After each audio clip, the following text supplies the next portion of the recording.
On today's show, the Democrats call for Schumer to resign.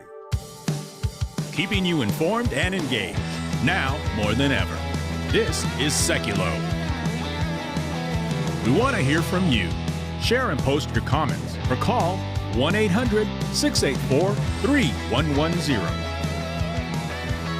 And now your host, Logan Sekulow. Welcome to Sekulow. We have a packed show, and I usually say that, but today I actually mean it well. We have a packed show. Jordan is in studio. We have Mike Pompeo joining us later. Greg Gore from our office from the European Center for Law and Justice is in studio here in Nashville. It is going to be a packed show, and of course, we're going to take your calls and comments as much as we can at 1-800-684-3110 as we are still kicking off Grandparents' Week here at the ACLJ during our Freedom Drive, where all donations are doubled right now. So I'm excited to keep telling you about that and to share more information about that. But the big news of the day, of course, the Democrats, a handful of them, decided, you know what, guys, maybe it's time we make some compromises here. We try to get the government reopened. We try to do what's right for the people. We try to get SNAP refunded. We try to get the FAA handled so there's not right now 1,200 cancellations today in flights. And, of course, Will, that is far too much. So much so that a group of Democrats, House Democrats, is calling for Minority Leader Chuck Schumer, longtime leader in Washington, D.C. They said, you know what? A little bit of compromise is too much for us. We're calling for you to resign. Well, in reality, what the Democrats that left the party stronghold on this vote to reopen the government were just wanting to do that, reopen the government, let people that are on SNAP benefits get their benefits, let the air traffic get back to normal. And Chuck Schumer, from the beginning, you know that he has been terrified of the far left of his base. There's always the talk about whether or not Alexandria Ocasio-Cortez will run for his seat and try to primary him for the Senate in New York. So when you see the outrage from the House, one, the House Democrats don't really get a say in who the party leader is in the Senate, but it speaks to where maybe many on the left in the Senate are when it comes to this. We know that Bernie Sanders was very upset that these 8 Democrats decided to vote to end the government shutdown. And now you're seeing people like Seth Moulton from Massachusetts, Ro Khanna from California, Rashida Tlaib, Mike Levin from California, and many others are starting to come out and say he's ineffective. How dare he? He capitulated to the Republicans. When in reality, Jordan, I think the Democrats in the Senate that did decide to end this realized that it was nonsensical and hurting the country. Yeah, it was hurting the country. It was hurting their constituents. So for Tim Kaine to have, so many government employees in his state, in Virginia, and then, of course, military, too. The pressure, when you add military plus the bureaucrats who live in Virginia, this is a significant amount of the voting group on both sides of the aisle in the Commonwealth of Virginia. So he just couldn't withstand the pressure anymore. And so did they get anything? Absolutely not. The left only hurt the American economy for a month. And they made people scared. They hurt the SNAP benefit programs. And what did they get from it? Ultimately, a peel-off of 8 Democrat senators who said, this is absurd, Chuck Schumer. This is absurd. This is ultimately going to backfire on us. And even though shutdowns usually are blamed on the party in charge, when it shows you that these 8 Democrats now actually came across, how can you say that Republicans were the problem here when obviously it was Chuck Schumer and others saying, we can't break, we can't fold. But ultimately, these brave Democrat senators said, enough. That's right. Hey, phone lines are open for you. As you said, what's your thoughts on this? 1-800-684-3110. We're going to take some of those comments coming up in the next segment. Continue the discussion. Of course, it's Veterans Day as well. We'll be talking about that. And it's Veterans Day. It's also Grandparent Week here at the ACLJ. That's right. During Grandparent Week, during our Freedom Drive, we are celebrating grandparents, whether that is those that are in your life or maybe you are a grandparent or a great-grandparent. You want to support the next generation. Right now is a great time to do it. Support the work of the ACLJ, which supports our work worldwide. That's at aclj.org, or have your QR code scanned right now. All donations that come in during this special month and, of course, specifically this week are doubled about the issues that matter to you the most. You want to make sure we're there long term. Again, aclj.org. We'll be right back with more.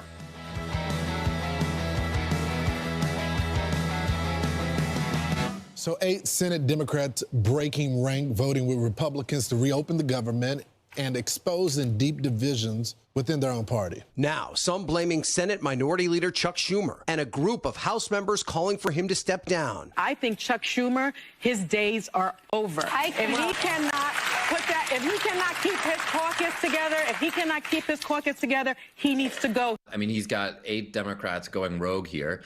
He himself voted against them, and that's not leadership.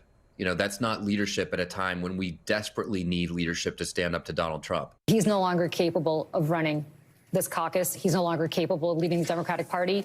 I am a lifeline. I mean, I am an establishment Democrat, and I'm here to say that Bernie Sanders is much more in line with where I and many other Senate Democrats are today than Chuck Schumer is. He needs to be replaced and step down. More Democrats need to be calling for that. The only reason they aren't calling for it, let me be blunt, is because you offend a lot of donors. There are a lot of billionaires. There are a lot of donors that contribute to the DSCC, that contribute to Chuck Schumer. Congressman Rashida Tlaib saying, in part, the Democratic Party needs leaders who fight and deliver for working people. Schumer should step down. So knives are out, it looks like, for Chuck Schumer.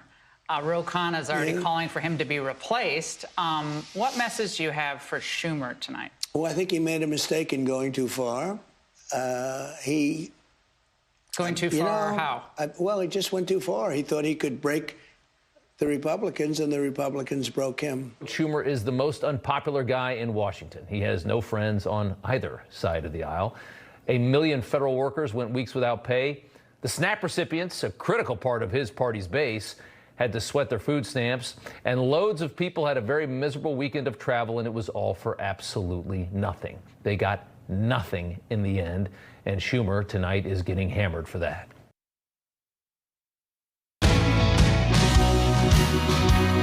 Welcome back to Sekulow. Phone lines are open for you. I'd love to hear from you at 1-800-684-3110. Of course, we got to start this segment off also celebrating Veterans Day as we celebrate our veterans and those who have served this country. If you're one of those people, or maybe you are a family member of one of those people, and you're watching on YouTube or Rumble, put it in the chat. Let me know. I'd love to thank some of them, even by name if possible. Please let our phone screeners know if you're a veteran. Usually I say champions get the first run. You know what, today, let's give veterans the first bump up to the front. So if you're a veteran and you call in, I'll make sure we get to you as soon as possible. That's at 1-800-684-3110. Then champions. And by the way, speaking of champions, this week, it's Grandparents' Week. I know a lot of grandparents that support the show. They are either from military families or they are themselves veterans, which is great. And we've said if you become an ACLJ champion this week, that's someone that gives on a monthly basis, know your first donation is still doubled. It's matched by someone who unlocks their pledge as soon as you do it, which is great. And we're calling you this week a grand champion. That's right. You can become a grand champion. Your gift is doubled. That is at aclj.org. Again, do it today during these special months where your donations are doubled and the impact is doubled. That's right. And also, yesterday on Rumble, we had someone that said they are a great grand champion. They signed up yesterday, so thank you for that as well. But, Jordan, when we talk about what's going on here with the shutdown, now it's passed the Senate. One, John Thune, the majority leader in the Senate, incredible job of getting that, limiting the debate, unanimous consent, and getting this over. So we have to say thanks to him because this is a long time coming now at this point. The Republicans in the Senate, for the most part, I mean, just staying there until they got the job done. The work, even though it was a slog to get these Democrats finally to come on board. I knew they wanted to get through their election day to try to use that as blame. Maybe it worked. Maybe it didn't. Those are tough states. I think that everybody shouting, oh, my gosh, look what happened in Virginia and New York. I think some of that is these are races we hardly ever win. I mean, Andrew Cuomo was the candidate we hoped would win in New York for mayor. He was a former Democrat governor. He's someone who's looking to run for president against Donald Trump, was a very liberal guy. He was going to be the hope. I mean, so it wasn't like a Republican had a chance there. Virginia goes back and forth constantly. It's just not predictable. In New Jersey, it's very tough. We're right on the line, but it seems like it's just been, other than a few one-offs, Chris Christie and then I think it was Christie Todd Whitman back in the day, were the only two Republicans who ever did get to governor there. And again, it doesn't mean you give up on those places, but to say that that's where the rest of the country is, no. I think it was a bit of an overcorrect to say that they have a mandate now. Bernie Sanders had to go and say, we had a mandate that's why we can't reopen the government. And of course, we see the American people, like I said, hurting. We know they're hurting. We know that people that are on SNAP and other food assistance were dealing with that. We saw, I mean, on a small microcosm level, as you will, CC's Pizza, which I already say is a company that going there, you realize they are feeding families for $5, whatever it may be, for a buffet, everything. They lowered their price to $2.99 and then had to shut it off because hundreds of thousands of people signed up for the $2 pizza buffet, which to me says great marketing. They did things, and they put out their statement, we did not expect hundreds of thousands of people to respond to a CC's Pizza promotion. Clearly, that's a sign of the times, whether you want to look at it, however you want to look at it. Well, and I think this is what's so fascinating to me is you see the pressure that's coming from the left wing of the party. Now, the ones that are vocal about it right now are the ones in the House because they have that luxury, because I don't think the left-wing senators are as vocal right now, but I could expect that could change very shortly. We know that there's a lot of people, especially the members of the Senate, that weren't in that group of 8 that decided to help end the government shutdown. We're not happy about this. But here's what Rashida Tlaib put out on X. She said, Senator Schumer has failed to meet this moment and is out of touch with the American people. The Democrat Party needs leaders who fight and deliver for working people. Schumer should step down. What I would question the Congresswoman is how is keeping people who need food assistance from getting that? How is keeping people who have to go to extremely stressful jobs like the military, like being an air traffic controller, like doing anything where you are in public service, where you're working for the U.S. government, forcing them to work without pay? How is that fighting and delivering for working people by continuing to keep the government shut down? It's not like this was some Republican wish list bill. What the Republicans were trying to push was a continuing resolution. It's actually filled with a lot of stuff Republicans don't want to be funding. Funding at the normal level, it just didn't increase funding. I mean, that was it. It just said, for this period of time, we can't come to a long-term agreement, so we're going to continue funding the government at the pace we have been, which is, again, Republicans who would like to cut government spending saying because of the, we don't have time and we don't want people to suffer. And we want our military, we want our veterans to make sure they're getting the benefits. We want people who rely on SNAP because they're in a tough economic spot to be able to get those benefits as well. We don't want to take a hit on the economy, which this has caused. But again, the Democrats said no, because you've got to expand Obamacare premium. And you've got to expand the Obamacare program, not keep it the same, but you've got to actually expand it and expand the mandate. And we've seen the cost in that program continually rise under both parties. And President Trump has now come out with proposals, which we've talked about before in the past, Republicans have talked about, is that instead of giving this money basically to insurance companies to set up these exchanges to lower cost, why don't we give money to the people so that they can go to the insurance companies and negotiate themselves? Well, and to that point as well, and this is and they can only use it for that. So if you're going to get the money, you can't go and buy a car with it. If you're going to get them, if you're going to utilize it, it's to get insurance for you and your family, but you then are in the position to get the exact insurance that you need instead of the big insurance companies running the program. I just think there are ideas out now. People said Republicans had no idea of what to do to replace Obamacare, and President Trump is now letting more pieces of that out as we speak about, I think, the priority over the next few years, depending on election cycles, of what we could do to replace it with something better for the American people. Well, and Jordan, I think to that point as well, where you can put a knock on the messaging to some Republicans is that the fight over this vote that the Democrats will get, they'll get a vote in the Senate. So that was the one giveaway. Now, they have no promises there will even be a vote in the House for this, but to maintain these expanded subsidies. And a lot of the Republican talking points were just specifically on the fact that this expanded subsidies could be used in some ways by people who are undocumented in the United States. And that was the big messaging point. I think the broader messaging point is actually more effective with not just the MAGA base or the Republican base or conservative base, but with all Americans, is that the subsidies they were fighting for weren't even the baseline Obamacare law. These were subsidies that Joe Biden got through during the COVID emergency. They were only meant to be, there's a reason they expired.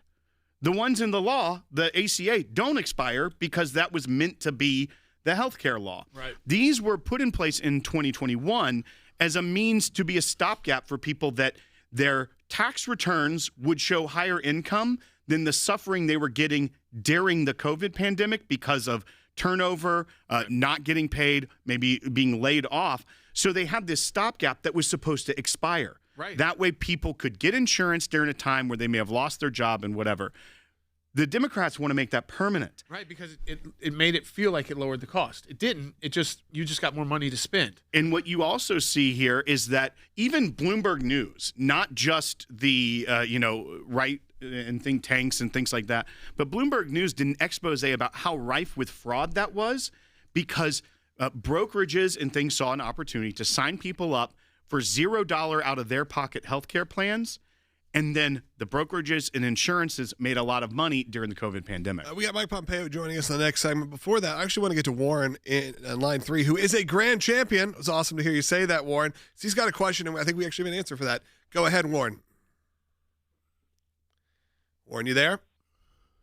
Oh, Warren, the grand champion. Put him back on hold, see if we can get to him. He had a good question. His question was, can we put into law that military, air traffic controllers, these kind of people get to be continue to be paid during future shutdowns? We do know that in this version, though, if there is a shutdown within the next year, that they'll get held over?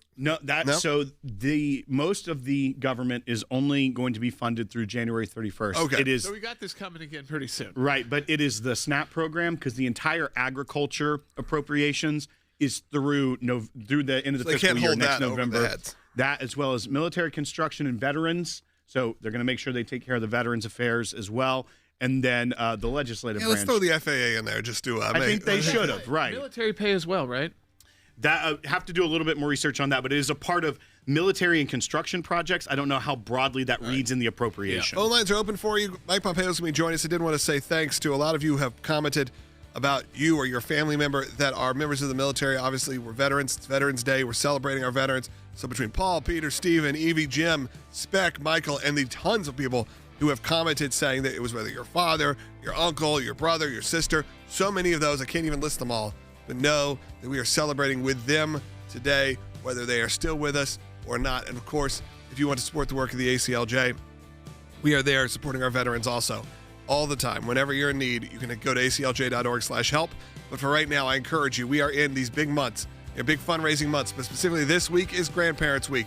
You don't have to be a grandparent to give, but we'd love for you to. Consider your future, aclj.org. Syrian President Ahmed al-Sharaa met with President Trump today, the first White House visit by a Syrian leader since the country became independent nearly 80 years ago. He's a very strong leader. He comes from a very tough place, and he's a tough guy. I liked him. I get along with him, the new president of Syria. And we'll do everything we can to make Syria successful, because that's part of the Middle East. Syria itself, which was under the influence of China, Iran, North Korea, Russia, is now coming and wanting to be an ally of Western democracies, and the first Syrian president ever visits the White House ever. That, I think, is the big story. What we may witness is Syria coming in even further from the geopolitical cold after the fall of the Assad regime. The White House today is hoping that Syria will formally join that fight, the U.S.-led fight against ISIS, the Islamic State, with al-Sharaa signing an agreement with President Trump. Many security analysts are hoping that President al-Sharaa is committed to stabilizing Syria, to denouncing terrorism, to turning away from Russia and Iran, which had been partners of the al-Assad regime for decades. But the proof is going to be in the pudding. He's doing things that President Trump has actually asked him to do, which, for example, throwing out Palestinian terrorists.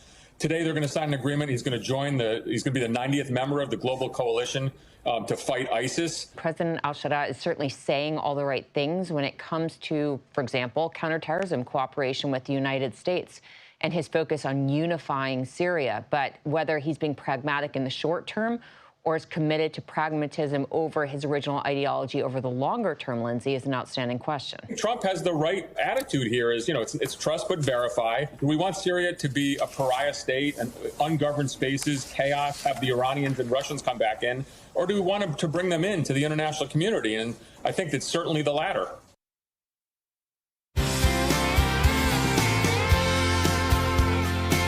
Welcome back to Sekulow. Phone lines are open for you at 1-800-684-3110. We are now joined by Senior Counsel for Global Affairs via phone, Mike Pompeo. Secretary Pompeo, for the first time yesterday, the president of Syria visited the White House.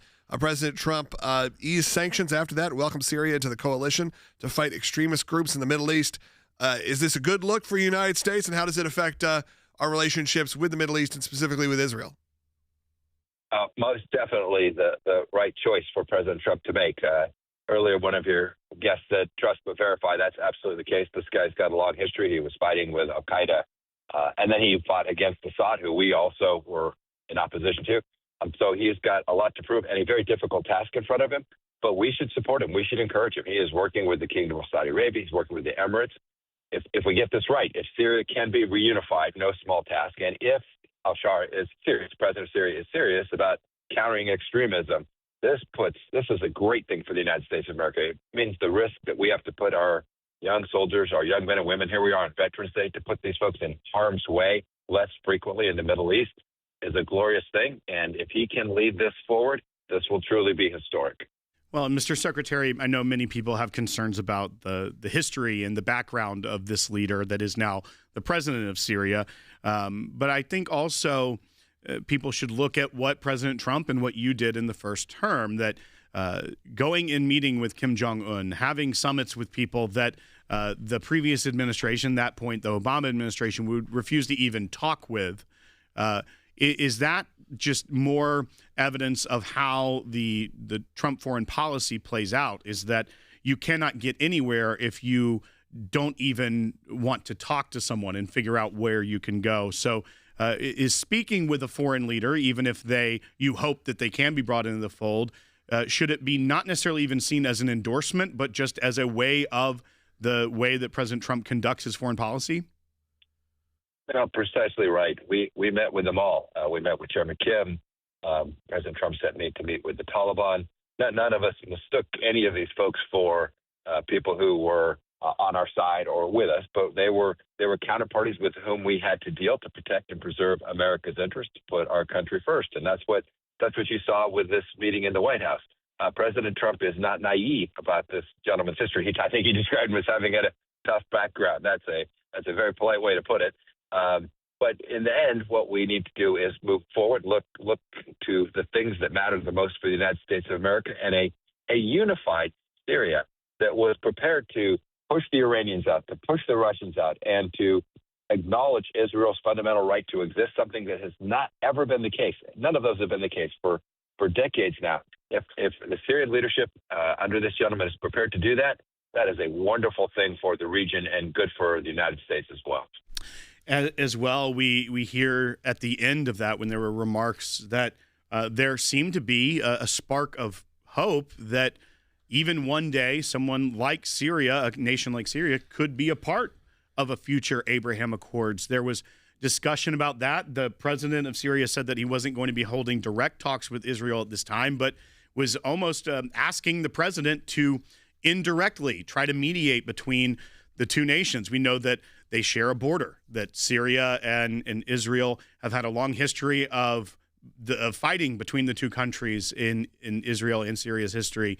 So even just the nod to potential future and looking that way seems like such a departure from the past, and seems almost coming from the most unlikely of leaders that would even be potentially giving this a shot. Yes, I think it's fair to say he would not be someone that any of us would have picked to be the leader 5 years ago. But this is not where we are today. The Middle East has changed after October 7th, the success of Operation Midnight Hammer against the Iranians. I think there's a new reality in the Middle East. And so someone like the president of Syria now has to acknowledge Israel's fundamental right to exist over time. Look, he's got a political challenge internally that he's got to address and deal with. But you're right. His willingness to even talk about talking to the Israelis is a sea change in the relationship between the two. I'm very confident that they're speaking between them through intermediaries about the security relationship between Syria and Israel. If we can get that piece right, we all know the Iranians have used Syria as their playground and have fomented so much terror in the world through Syria, into Lebanon, into Gaza, into Judea and Samaria. They've funneled weapons through Syria. If al-Shara can manifest a united Syria that is working with the Gulf Arab states and with the West, this would be great for the people of Syria, super good for him, and wonderful for us as well, because the risk that there's more conflict and more fighting in the Middle East is enormously costly for the United States. And we should do everything we can. And President Trump's meeting yesterday was a good step along the way to reduce that risk for lots of folks, including the Christians who have been persecuted in that region for so long. Secretary Pompeo, before we wrap up, it's always good to have your advice, your thoughts, because no one's been in the room quite like you have before. But here at the ACLJ, it is the middle of our Freedom Drive. Our donations are doubled and everything right now. But what we're doing this week is celebrating our grandparents and celebrating our listeners who are grandparents and our supporters. It is Grandparents Week here at the ACLJ, as again, all donations are doubled right now. And I know recently you have joined the ranks as a grandparent. So I wanted to say not only for Veterans Day, but congratulations to that over the last year. But knowing what's coming up in the future, knowing what not only your own grandparents mean to you, but what it means to be a grandparent, I just wanted to give you a moment to share a bit, because when we're talking about the work of the ACLJ, it's multi-generational. It needs to be able to continue on for generations to come. You know, we get caught up in the moment often. We think about tomorrow and what happened yesterday. We should all reflect on the fact that our task is to leave behind an America that is even more decent, even more exceptional than the one we had the benefit of living in. And, you know, you're right. I became a grandpa now almost exactly 8 months ago today. Little Jack Michael has changed my life, my wife Susan's life.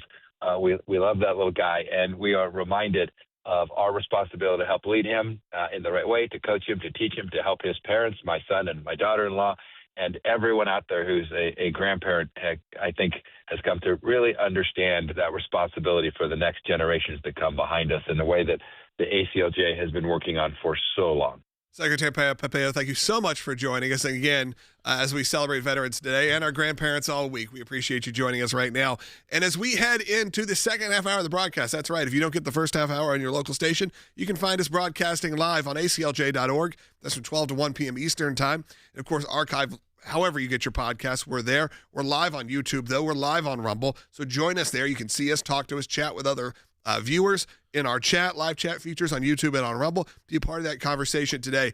If we do lose you here, if you got to go get back to work, you got other things you got to get done today, I will encourage you, as we only got a minute left in this first half hour, to consider, to pray about supporting the work of the ACLJ during these really, really critical months. The last 2 months of the year, they are the most important. And they're the most important because that is when a lot of you decide is when you're going to make your end-of-year donations. And that is why we have people, ACLJ supporters and champions, ready to unlock a matching challenge, essentially. If you've heard us talk about that for many years before, that's what's going on right now. It's our Freedom Drive. You have kicked it off really strong for us. Yesterday was the first day of Grandparents Week, and I loved seeing all of the grandparents and all the people even doing it in honor of their grandparents, supporting the work of the ACLJ. So I encourage you right now, go to aclj.org or scan the QR code that's on your screen. If you want to go directly, it's at aclj.org/legacy, where you can be a part of the future of the ACLJ. We've also provided a brand new prayer guide, a grandparents prayer guide. It's really tailored to what we care about here at the ACLJ and our topics and what you can pray about. It's a really great, beautifully laid out piece. You should get it. It's absolutely free. And it's at aclj.org/pray. Do that today. We'll be back in less than a minute. We'll be right back with more on Sekulow, and some phone lines just opened up. Welcome to the all-new ACLJ app. Expert analysis and insight big tech can't censor. Customize your news and get real-time alerts on the issues you care about. Advocacy is now at your fingertips. Take action, make a difference. Support the causes you care about with just one tap. Be the first to know. Breaking news alerts sent straight to your inbox. Everything you need, all in one place. Stay informed, stay empowered. Download today. We are so excited to announce the ACLJ's brand new app completely redesigned to provide you with the best tools available to partner with us at the ACLJ. You can watch the daily Sekulow program, sign the petitions, customize your ACLJ membership experience, donate with the click of a button, and receive up-to-the-minute critical updates that the mainstream media can't censor. Just scan the QR code on your screen or go to your phone's app store, search ACLJ, and click install. It's that simple. Keeping you informed and engaged, now more than ever. This is Sekulow. And now your host, Logan Sekulow. Welcome back to Sekulow, second half hour. If you're joining us, welcome live, 1-800-684-3110. Actually had a bunch of lines open up during the break, so if you want to call in, great time to do it. In the back half of the show, we're going to take as many calls as we can, specifically in the final segments. You're not going to miss that. In the next segment, we're going to be joined by Greg Gore, who runs our office at the European Center for Law and Justice, the ACLJ. And by the way, when you support the work of the ACLJ, you are also supporting the work of the European Center for Law and Justice. We're going to give you a really good understanding of why it's important and why we've been there for the last 25 plus years. Amazing stories that come out of Europe, especially right now. It's very important for us to have our international offices, whether that is the ACLJ, whether that is ACLJ Jerusalem, and other places we don't even talk about. But we do that because people like you support the work of the ACLJ. I did want to take this quick call real quick because Jeff's been on hold for quite some time. Jeff, go ahead. Hey, yeah, thanks for taking my call. What you mentioned about, the SNAP benefits and the funding for them, to me, the bigger, greater, broader issue is that this is a signal to remind the church to step up and take back this function.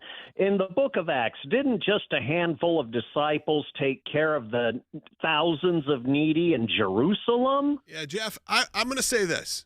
One, of course, you're right. We need to be out there feeding the hungry, doing the things the Bible commands us to do. Absolutely, you're right. Here's also what I want to say, is this is a bit of one of those conversation pieces that I have with people like, they only care about a baby before it's born. It's like, no, you know what the church is doing a lot? Feeding people. There's a lot of churches doing this, and they've been doing it for a very long time. They do it without like a lot of fanfare. They just do it. Not a lot of show going on with it. Right. So, Jeff, though I understand your sentiment, and I agree with it. And we can always do more. We can always do more. I think there are a lot of churches that have been doing that for a very long time. If you want to look for humanitarian aid when things go wrong, or when there's a disaster or a crisis, who are the first people to show up? The church. So you know what? They take kind of a bad rap sometimes because sometimes they don't do it. Soup kitchens, all those things.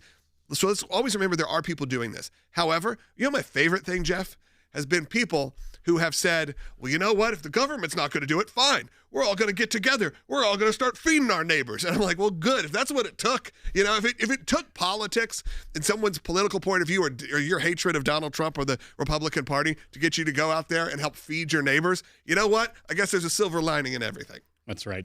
And I agree with you so much. I can't express how much, Logan. So much.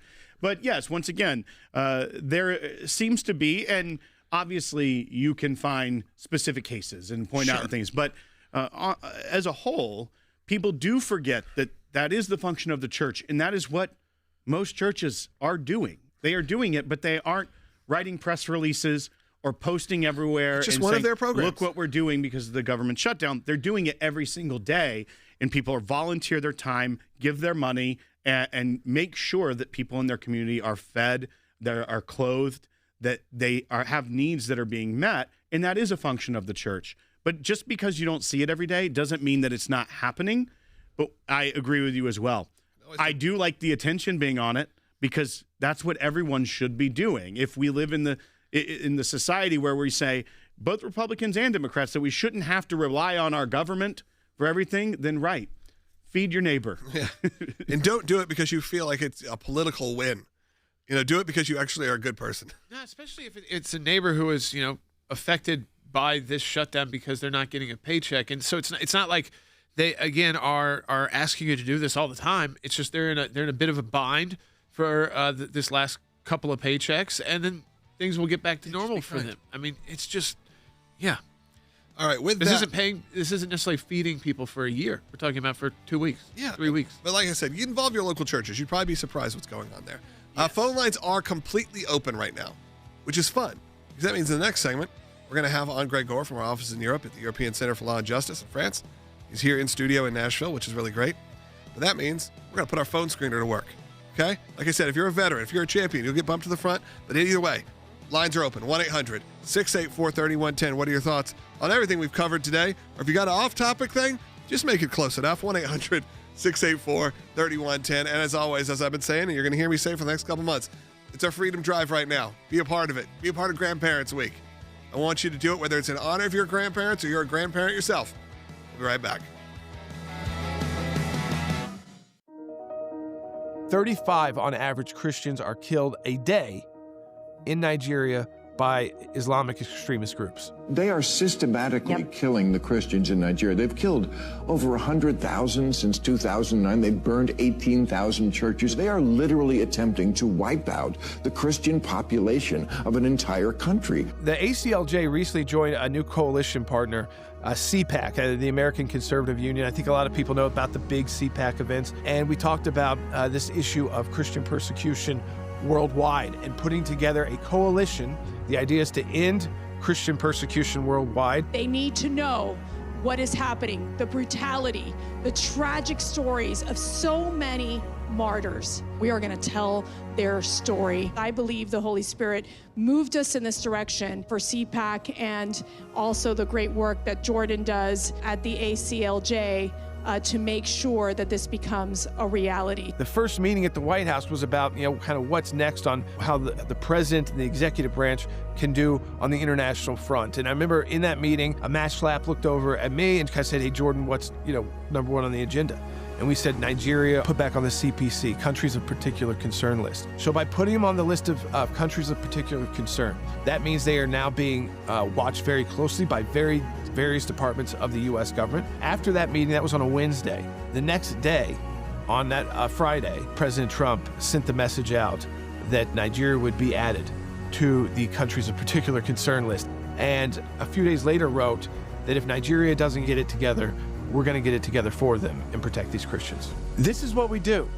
This is who the ACLJ is. Join us in fighting for freedom. Have your donation doubled at aclj.org/freedom.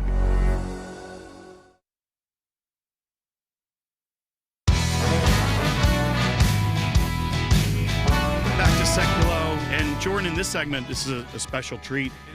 We haven't had in our studio the director of the ECLJ until now here in Nashville studio. So go ahead and introduce our guest. Gregor Popinick, who is the executive director of the European Center for Law and Justice and is overseeing a growing team of experts in so many different fields throughout Europe. And I think that has to be clear, though. You all know the office is based, we've talked about before on our show, in Strasbourg, France. Usually you'll see us there. You saw me over the summer there and in other countries with Gregor. But he's in the United States making a trip through here as he is traveling to some international events.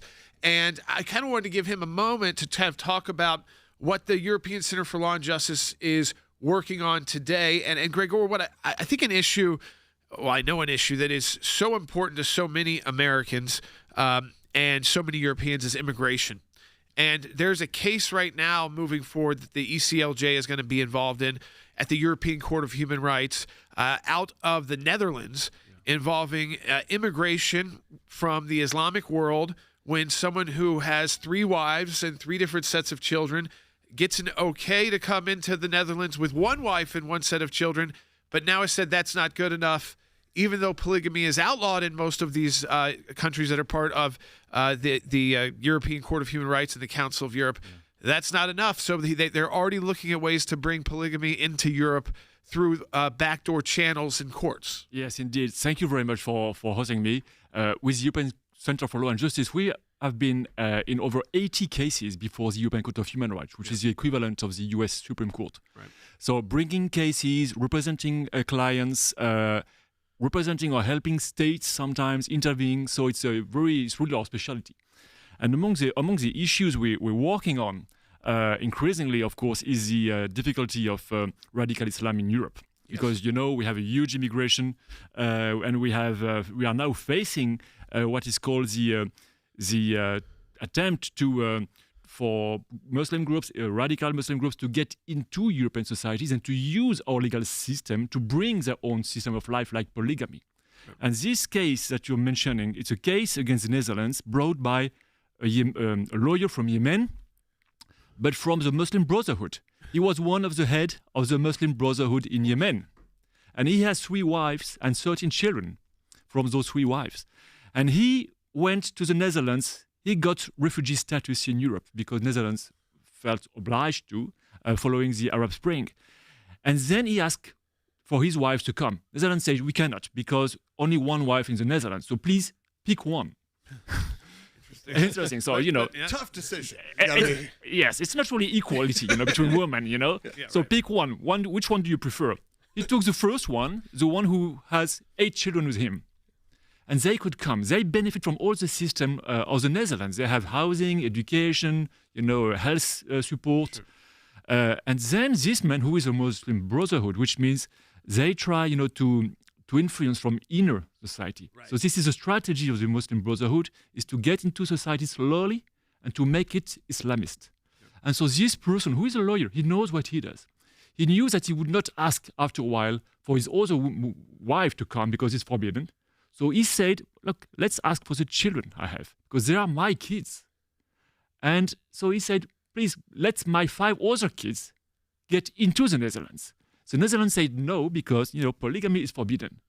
And now, although he got all the support from the Netherlands, all this material support from this country who hosts him, he's suing the Netherlands before the European Court of Human Rights. And then through this process, Gregor, if the court, it could come down a number of ways, but in a sense, we were talking about this yesterday, and we were actually at an event at the governor's mansion with the Governor Lee in Tennessee and with Gregor, but that if the European Court of Human Rights were to kind of side with him on the children, then ultimately the wives are going to be able, the children then can ask for their mothers, and then polygamy almost has been declared a human right in Europe for some immigrants, I guess. Maybe not for all Europeans, but for some, and then that kind of gets away from the whole idea of this equality movement protecting women's rights. But you said that there's this other way of looking at women's rights there, which is, women should have the choice if they want to get into these kind of relationships.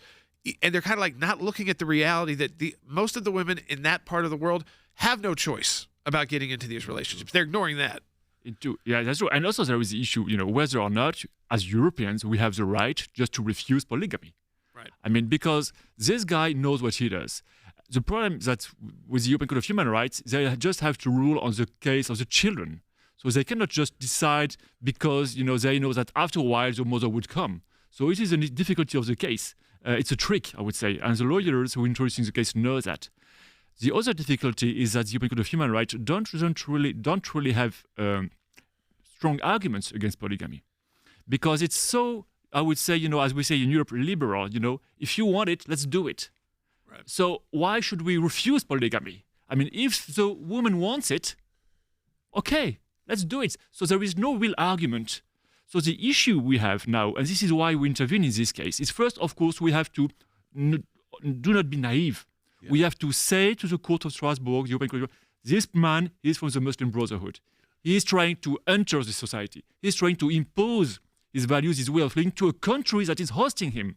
So don't be naive anymore. Right. And don't let's use our human rights system to weaken our society. Right. And this is what we're facing today. So this is why it's so important, strategic, to act in this case so that human rights are not used against our civilization. And Gregor, one of the things that we spoke with Jordan about after he was in Europe with the ACLJ earlier this year, as well as we see in our media here, that for a long time you had one of the hardest jobs in the ACLJ, I think, because the conservative ideals that we think of here in the United States weren't as accepted or as loudly proclaimed around Europe at the time. But we're starting to see a change there.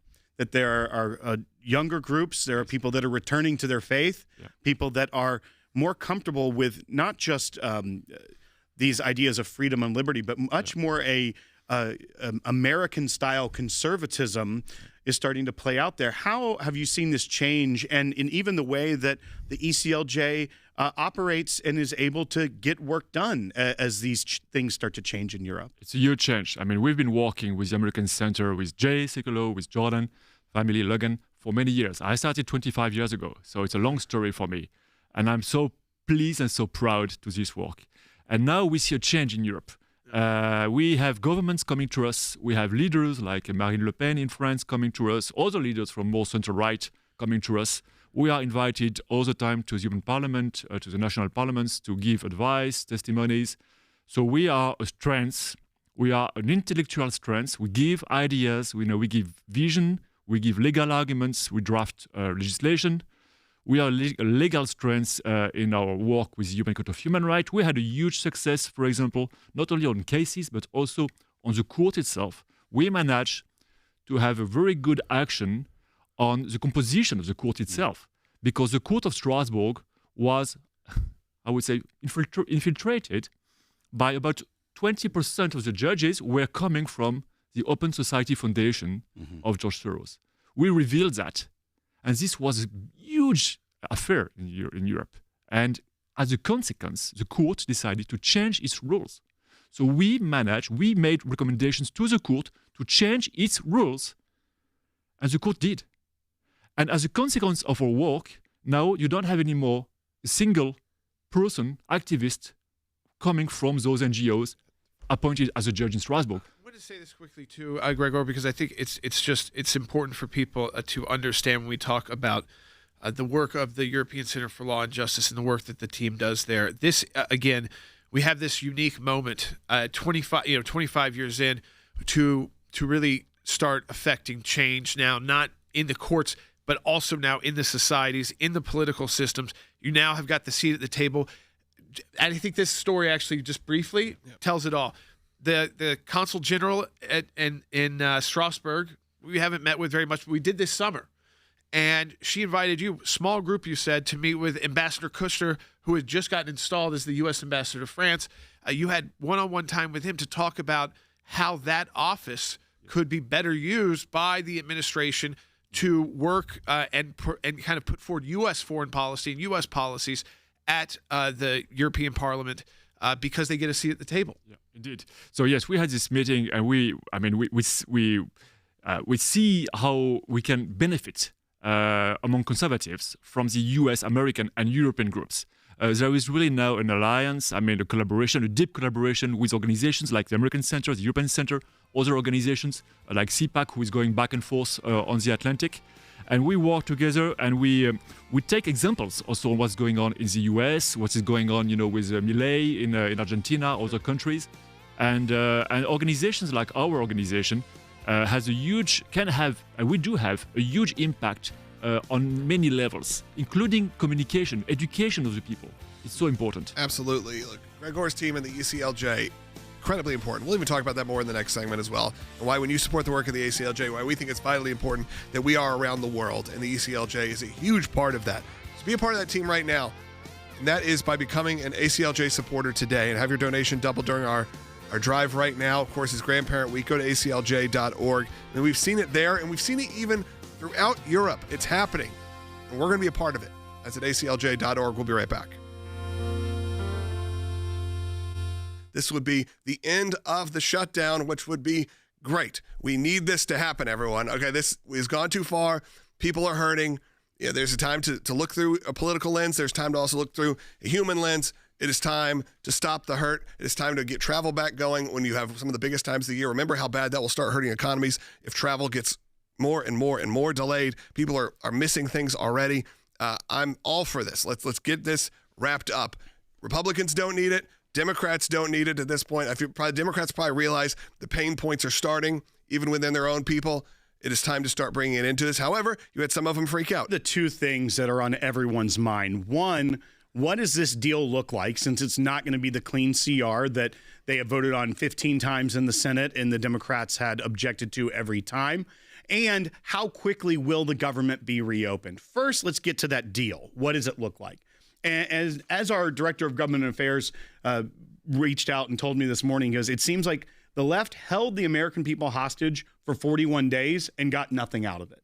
And in reality, it isn't the full year clean CR as they were trying to get, but all that they got, all that they caved to is that, one, it's a reopening of the entire government with a continuing resolution through January 31st. So there is a potential that another shutdown fight could approach us in just a few months. 60 days, yeah. However, One, I don't know that the Democrats would try that again in a midterm election year. We'll be in 2026 by then. But yeah, they got the political win, if you will. They Sure. got the political thing that they wanted, which was obviously what happened in the elections last week, and just pinning it on the Trump administration, whether you agree with that or not. Obviously, we do not. They seem to have won that PR war. Right. So do they want to try to do this again? Because clearly they see it's starting to hurt even themselves.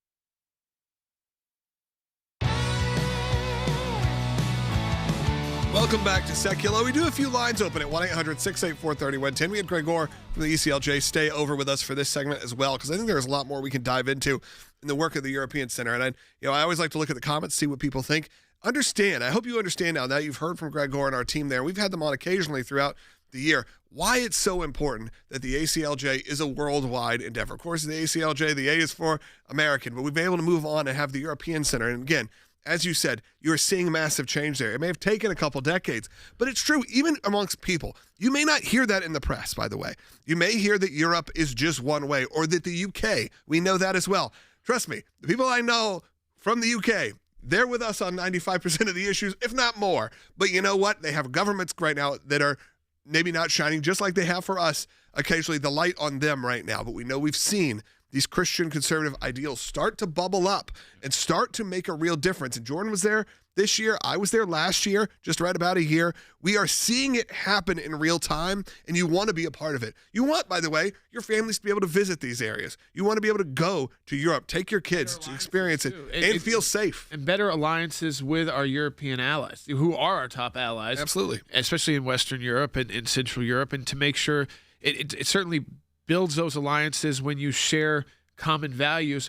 But I wanted to go into the speech issue, because that's a huge issue when you see these movements happening, like in the UK. Yep. Freedom of speech, we often take for granted in the United States. We don't at the ACLJ. We're constantly fighting for it every single day in court. But a lot of Americans do, because it is just a fundamental right that, again, most people never experience anything negative with. But it's still something we constantly have to debate. In Europe, it doesn't necessarily exist.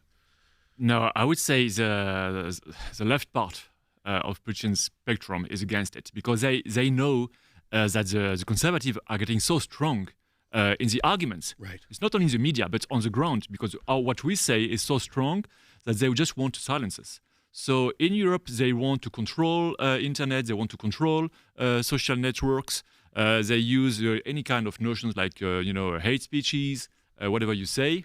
So for us, for example, it's quite difficult. We have to be very careful when we speak on TV, when we speak on the networks, because we know we may be attacked, by some, any kind of groups, even like, radical Muslim groups, like the Muslim Brotherhood. They look what we say, and they go after us. We have trials. So it's a real, so important issue. We fight in Europe, for example, at the European Center, to defend the right to criticize Islam, because we have the big issue, of anti-blasphemy laws. Right. And they try to promote this idea of Islamophobia. They say, if anything you say bad about Muhammad, you are just someone who is going against the law. We say, no. We should be respectful to everybody. We should respect everybody, of course, but we should be able to discuss on religions. I'm ready to discuss on Christianity. Let's start the discussion, whatever you want. But I want you also to be able to be open to a discussion. And we have been working on cases, for example, on the famous wedding of Muhammad with Aisha, who was 9 years old, as European Court of Human Rights. It was crazy because the Austrian government and judges decided to sentence a lady who just said that Muhammad married a girl who was 9, and that maybe this was a kind of problem, with the children.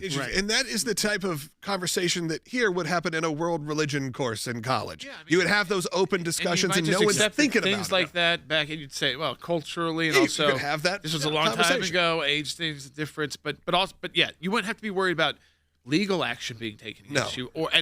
We see in Germany and in the UK now. I mean, you can have the police show up at your door because of sharing someone else's message on a social media platform. Yeah, no, it's crazy. And this is something now, we, as European Center and others, we must and we do act on that.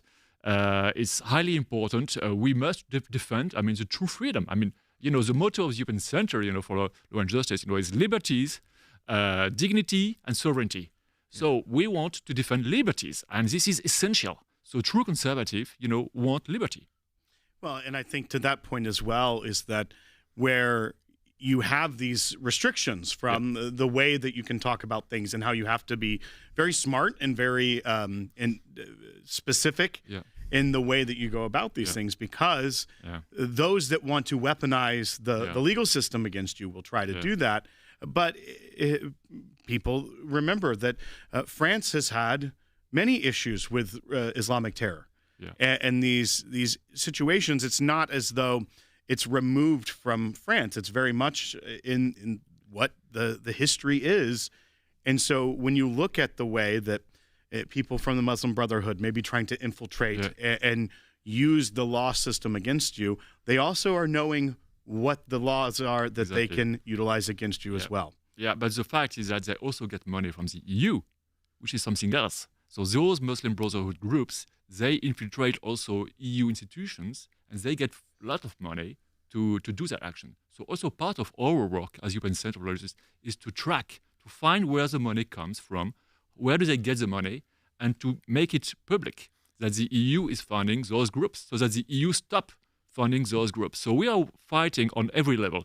So also on the financial level to expose the European Commission, what they do, and to stop the funding. So it's really a huge fight that's going on in Europe. And thanks God, some governments now understand it, the danger, see the danger of this infiltration. But this is part of what we do. One aspect also is that Turkey, is part of the Council of Europe.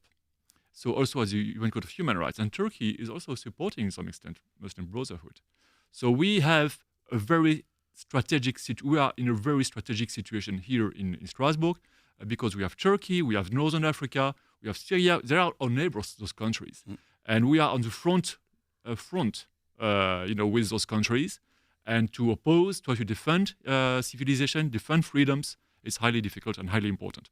Thank you for joining us, Dave. I think it's really important that people understand the work of the ACLJ. I know it's something that's very passionate for Jordan and for and I know when we start discussing it on air, some of our audience goes, well, why are you not talking about the news of the day? We didn't have this conversation. So look, we had calls coming in. Unfortunately, we're not going to be able to get to you. Ray, call me back tomorrow early in the show, and I'll get you up early because you had a good comment. We just kind of got stuck on this because this is the important work. Jordan, I'll even let you speak to this, that we've been working at for our whole lives, and we feel just as at home in Europe as we do here because it means so much to us. And I think, for the global, for the work that we do in the United States, we know to have the most impact, that work has to go around the world so that the ideas of freedom of speech and the freedom of religion and the ideas of being able to just discuss the fact that there are now, Gregor is being, and the ECLJ is being asked to advise governments.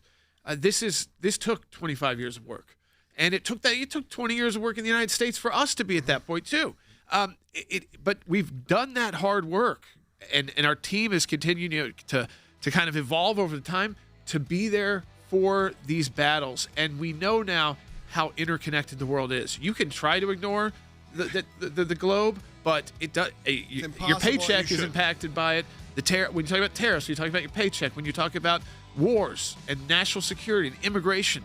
Yes, it's all impacted by the world. We need to be there. We need to be there. We're only there because of you. So I'm going to ask you, not only support the work financially, but say a prayer for our ECLJ brothers and sisters, our teams over in Europe, because they do incredible work. And we really love that they're there. They've been fighting the hard fight for a long time now. And they do it because of you who support their work financially. So I'm going to ask you right now, not only to pray for them, but if you can, make a donation.